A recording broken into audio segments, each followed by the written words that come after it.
had a little red car and I had a map, too. I drove all night out into the country. I was happy in my car. We had a very good summer that year. The country was very pretty in the early morning. The sun was hot and the sky was blue. I heard the birds in the trees. And then my car stopped suddenly. What's wrong? I thought. I haven't got any petrol. Now I'll have to walk. I'll have to find a town and buy some petrol, but where am I? I looked at the map. I wasn't near a town. I was lost in the country. And then I saw the girl. She walked down the road with flowers in her hand. She wore a long dress. And her hair was long too. It was long and black and it shone in the sun. She was very pretty. I wanted to speak to her. So I got out of the car. Hello, I said. I'm lost. Where am I? She looked afraid, so I spoke quietly. I haven't got any petrol. I said, where can I find some? Her blue eyes looked at me and she smiled. She's a very pretty girl. I thought. I do not know, she said. Come with me to the village. Perhaps we can help you. I went with her happily. And we walked a long way. There isn't a village on the map, I thought. Perhaps it's a very small village. There was a village and it was old and pretty. The houses were black and white. And very small. There were a lot of animals. The girl stopped at a house and smiled at me. Come in, please, she said. I went in. The house was very clean. But it was strange, too. There was a fire and some food above it. I felt hungry then. That's strange, I thought. They cook their food over a wood fire. Perhaps they have no money. I met her father and mother. And I liked them. They were nice people, but their clothes were strange. Sit down, said the old man. Are you thirsty after your walk? He gave me a drink, and I said, thank you. But the drink was strange, too. It was dark brown and very strong. I didn't understand. But I was happy there. I asked about petrol. But the old man didn't understand. Petrol? He asked. What is that? This is strange, I thought. Then I asked, do you walk everywhere? The old man smiled. Oh, no, we use horses, he said. Horses. I thought, horses are very slow. Why don't they have cars? But I didn't say that to the old man. I felt happy there. I stayed all day. And I ate dinner with them that evening.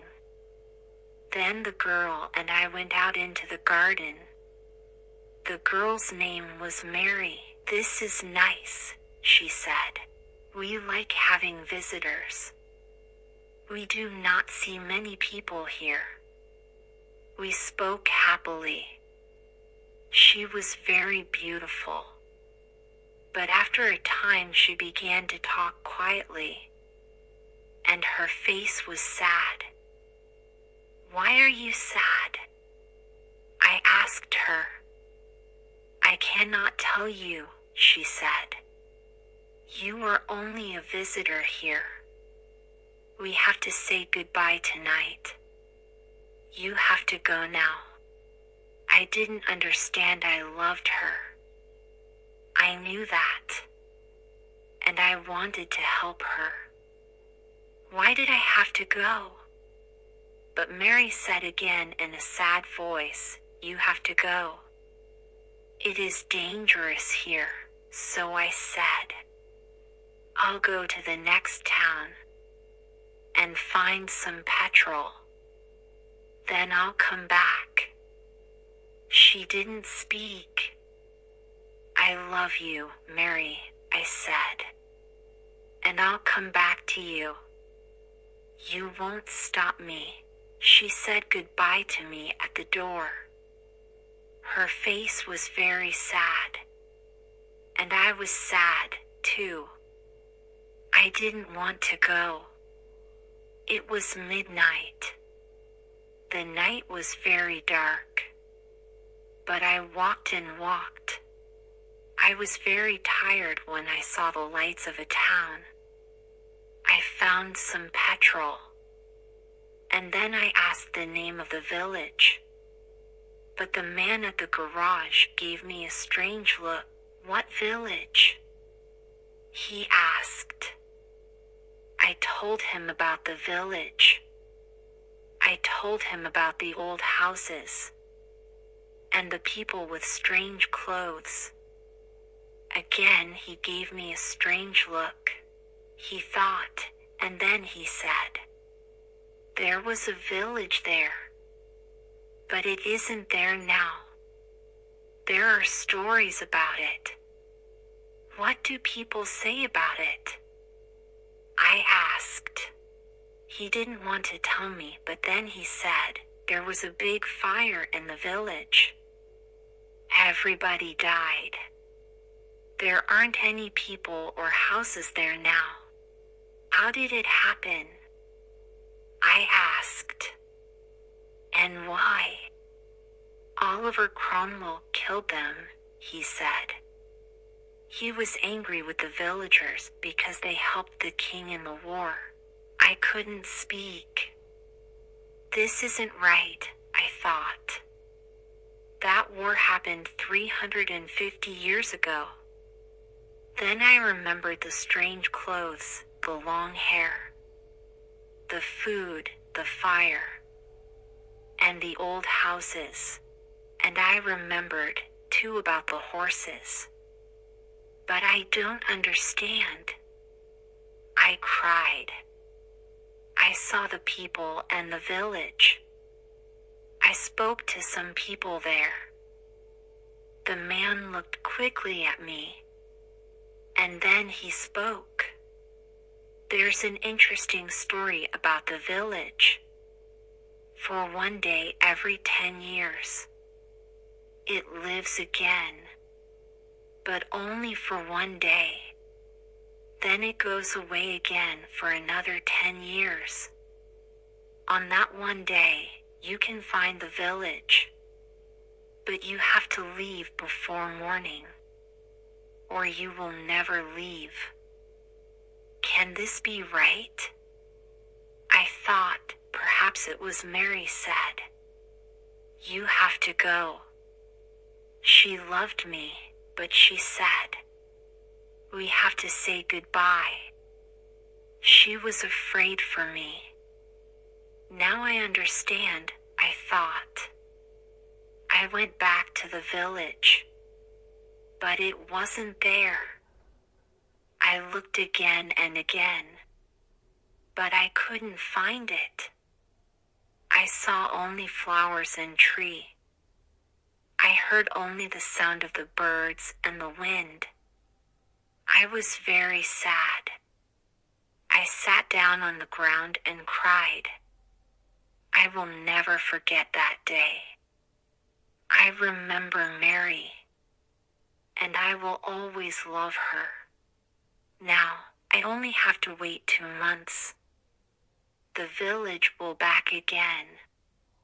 On the right day, I will go back. I will find her again. My love with the long, black hair. And this time I will not leave before morning. I will stay with her. Hey there. I'm Emily, just an average American girl with a bit of wanderlust. So, let me spill the tea on my trip to Japan. It's a roller coaster, but totally worth it. First things first, I'm from a little town in the Midwest, where everyone knows everyone. I work a 9 to 5 gig at a local bookstore, surrounded by the smell of old books and coffee stains on the floor.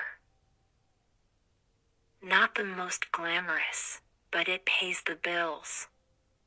Now, let's rewind to the day. I got this random invitation from my Japanese friend, Hiroshi. We met during a language exchange thing, and he said to me, "Emily, you should come to Japan. My family would love to host you." How could I say no to that? So, I handed in my leave notice at the bookstore, packed my bags, and off I went. Flying solo, I hopped on a plane with way too many layovers. The in-flight movies were meh, but the airline food was surprisingly decent. Spent the time trying to sleep, watching clouds, and contemplating whether the person snoring next to me was a professional snorer. Landed in Tokyo, and Hiroshi and his family were there, with a "Welcome Emily" sign. It felt like a scene from a movie, the heartfelt greetings, bows, and all. They even gave me this cute little charm for good luck. Talk about hospitality. Staying at Hiroshi's house was like living in a Pinterest board. His family was warm and welcoming. We'd sit in their beautiful sitting room, sipping tea, and chatting about life in Japan versus the States. His mom would share secret recipes, and his dad cracked the funniest jokes, even if I barely understood them. We explored the bustling streets of Tokyo, wandered through Kyoto's historic temples, and got lost in Osaka's vibrant nightlife. And the food, oh boy. Hiroshi took me to these hidden gems for the most mouth-watering sushi, ramen joints that locals swear by, and these adorable little cafes, where we gossiped about everything under the sun. Now, let's talk about the cost of living. Japan can be a tad pricey, especially in the big cities. But here's the trick, there are hidden gems, where you can snag amazing stuff, without burning a hole in your wallet. I mastered the art of finding the best budget-friendly spots. And the farewell, that was tough. Hiroshi's family became like my own during that short time. We exchanged promises to visit each other again soon, but saying goodbye at the airport was emotional. I boarded the plane with a mix of gratitude and a bit of sadness, waving goodbye to the incredible journey. Back in the States, as I stepped off the plane, I couldn't help but think about the unforgettable moments, the laughter, and the taste of authentic Japanese cuisine.